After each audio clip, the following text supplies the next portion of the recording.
Assalamualaikum warahmatullahi wabarakatuh.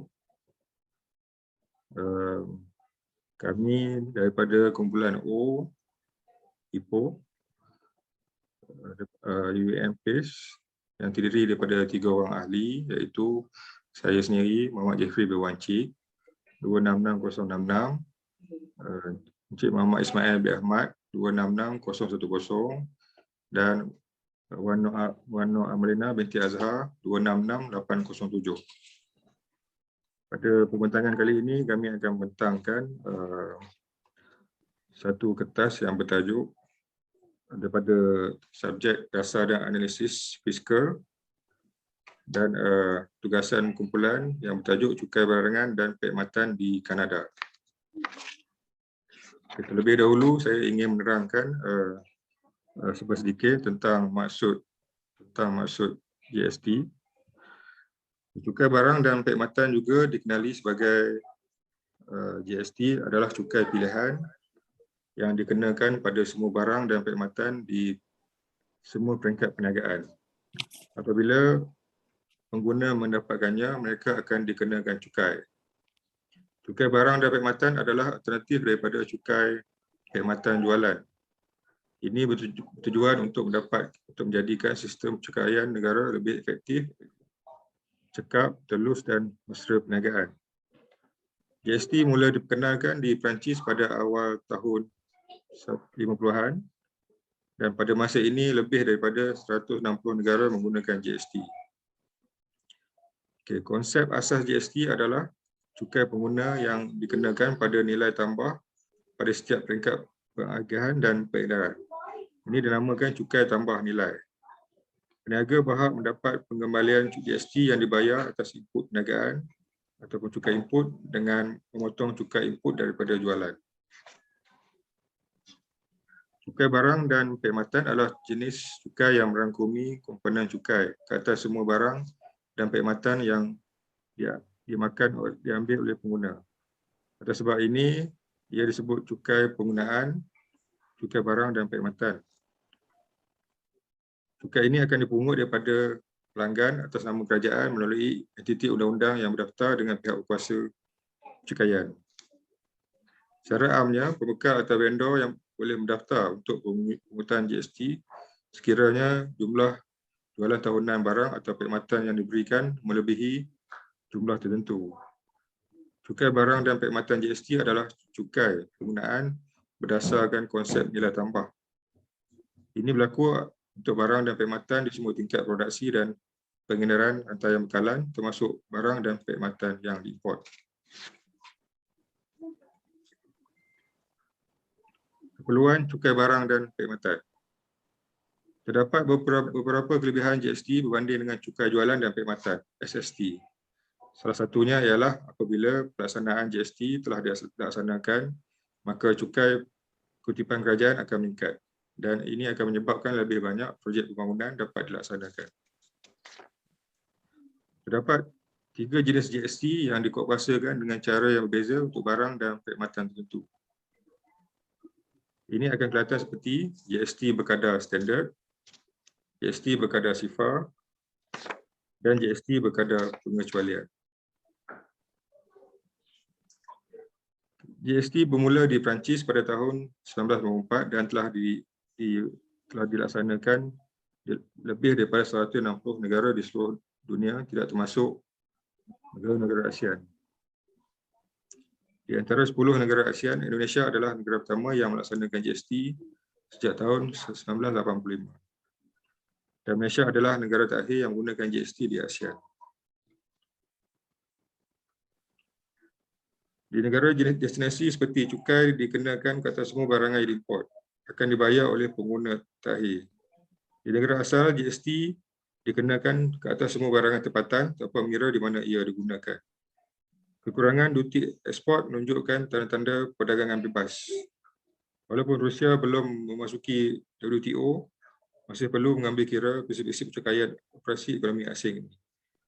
Di Persekutuan Rusia, semua operasi ekspor tertakluk kepada kadar sifar. GST adalah cukai progresif yang akan menggantikan cukai jualan dan perkhidmatan di Indonesia pada masa akan datang. Memahami mekanisme GST akan bantu kita menilai kesan GST dengan lebih baik dalam kehidupan kita dan mempersiapkan kita untuk menghadapi.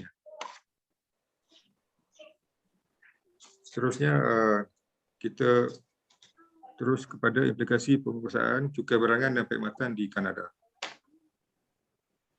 Okey. Pengenalan GST di Kanada. Di Kanada, cukai barangan dan perkhidmatan GST yang diperkenalkan pada tahun 1991 pada kadar 7% bagi menggantikan cukai jualan pengilang.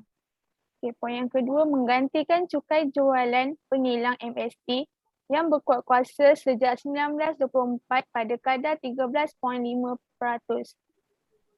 Poin yang ketiga, direka untuk membantu penduduk dan bukan pemaustatin Kanada pada asasnya cara yang sama, iaitu dengan hanya mengenakan cukai barangan dan perkhidmatan yang digunakan di Kanada. Okey.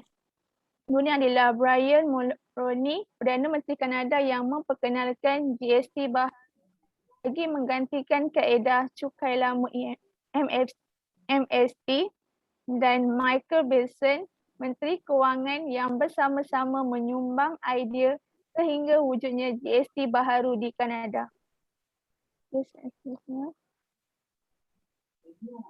Okey, ini adalah kelemahan cukai jualan pengilang MST pada tahun 1924. Okey, cukai jualan pengilang MST sebanyak 13.5% dikenakan pada tahap borong barang-barang perkilangan. Poin yang kedua, Mulroney berpendapat GST dilaksanakan kerana MST menghalang kemampuan sektor pembuatan untuk mengeksport secara kompetitif. Poin yang ketiga adalah pengilang khuatir bahawa MST merugikan daya saing antarabangsa mereka.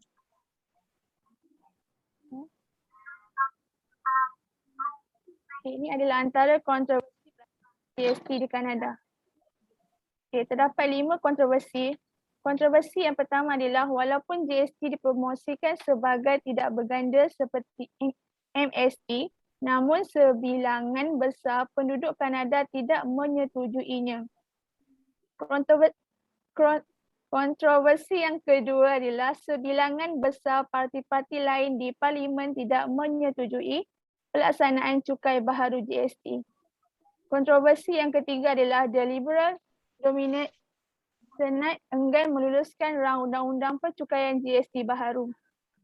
Kontroversi yang keempat adalah pihak pembangkang melancarkan filibuster untuk menunda pembentangan perundangan GST. Dan terakhir, kontroversi yang kelima adalah kadar GST yang dirasakan agak tinggi, iaitu 7%. Saya serahkan kepada Encik Ismail.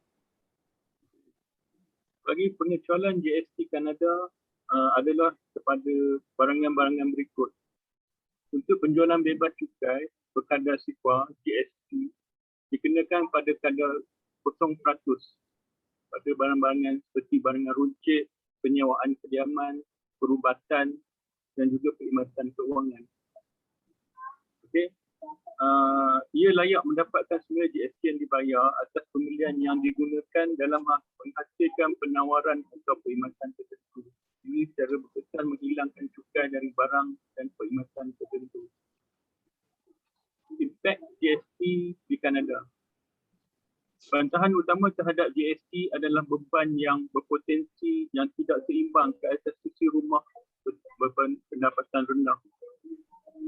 GST adalah cukai ke atas penggunaan dan penggunaan sebagai peratusan daripada pendapatan umumnya. Lebih besar kepada golongan miskin daripada golongan kaya. Jadi dia nampaknya dia lebih membebankan terhadap golongan miskin. Impak yang kedua ialah konflik dengan negeri-negeri. Di GST ni kalau kita tahu, wilayah-wilayah Kanada telah diharmonikan dengan cukai jualan mereka dengan GST persekutuan pada kadar mereka sendiri. Ini bermaksud setiap wilayah-wilayah mereka tidak sama dalam penetapan GST masing-masing mengikut kepada pemerintahan wilayah masing-masing. Jadi tidak sekata macam di Malaysia. Okey, yang ketiga adalah menjadi mesin wang. Martin A. Sullivan 2011 berpendapat bahawa VAT akan menjadi penjana pendapatan yang berkuasa dan yang tersembunyi, yang akan mengakibatkan cukai keseluruhan yang lebih tinggi dan membolehkan peningkatan besar dalam kas kerajaan. Ini bermaksud dianya menjadi satu pendapatan untuk mendapatkan wang daripada rakyat. Okay. Penetapan semula kadar cukai di GST di Kanada, kalau mengikutnya pada 1991 bermula dengan 7%, tetapi apabila hingga 2008 kadar cukai GST itu diturunkan kepada 5%. Okay. Pendapatan GST di Kanada. GST di Kanada boleh dikatakan meningkatkan hasil negara melalui peningkatan kadar pemasukan cukai. Walaupun pelaksanaan dan pengurusan sistem GST dianggap mencabar, namun tempoh yang selesa dan sesuai sebelum pelaksanaannya diperlukan bagi membolehkan semua orang bersedia dan faham serta didedahkan kepada sistem cukai GST ini lebih adil daripada cukai jualan dan perkhidmatan MSP yang sedia ada. Pendapatan tahunan negara Kanada juga meningkat USD 50 bilion setiap tahun bersamaan dengan 67% pendapatan ekonomi negara hasil daripada cukai GST mereka. Okey, ada apa-apa yang kawan-kawan nak tambah tak? Ada.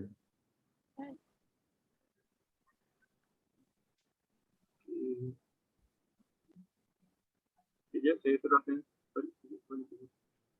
Okay, jadi itu saja tantangan daripada kumpulan kami. Sekian, terima kasih.